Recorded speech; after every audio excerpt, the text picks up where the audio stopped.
عالمی بینک نے پاکستان میں توانائی کے شعبے سے متعلق رپورٹ جاری کرتے ہوئے توانائی کی بچت اور کاربن کے اخراج میں کمی سے متعلق اقدامات کی تجویز دی ہے۔ عالمی بینک کی رپورٹ میں سیمنٹ، اسٹیل، کھاد، ٹیکسٹائل اور پیپر کے شعبے پر فوکس کیا گیا ہے۔ رپورٹ کے مطابق معلومات، پالیسی اور مالی وسائل کا فقدان اصلاحات کی راہ میں رکاوٹ ہے۔ ٹیکنالوجی فیزیبلٹی کی رکاوٹیں بھی تبدیلی کی راہ میں رکاوٹ ہیں۔ عالمی بینک کا کہنا ہے کہ ایندھن کی تبدیلی اور نئی ٹیکنالوجی کے استعمال سے بجلی کی 60% بچت ہو سکتی ہے۔ ایندھن کی تبدیلی اور نئی ٹیکنالوجی کے استعمال سے کاربن اخراج میں 13% تک کمی ممکن ہے۔ رپورٹ میں کہا گیا ہے کہ پاکستان میں کول فائرڈ بوائلرز 15 سے 20 سال پرانے ہیں۔ گیس سیکٹر میں جدید بوائلرز کے استعمال سے سالانہ $2 ارب کی بچت ممکن ہے۔ صرف کمپریسر کی تبدیلی سے کھپت میں 30 سے 50% بچت کی گنجائش ہے۔ عالمی بینک کی رپورٹ میں یہ بھی کہا گیا ہے کہ ٹیکسٹائل سیکٹر میں بجلی سب سے زیادہ ڈائنگ اور فنیشنگ کے مراحل میں استعمال ہوتی ہے۔ کھاد سیکٹر قدرتی گیس پر زیادہ انحصار کرتا ہے،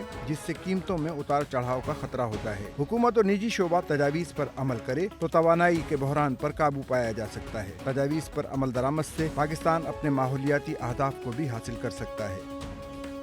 سچل نیوز نیٹ ورک کی ویڈیوز میں خوش آمدید۔ ناظرین، ویڈیو سے متعلق اپنی قیمتی رائے کا اظہار کمنٹ باکس میں ضرور کریں اور چینل کو سبسکرائب کریں۔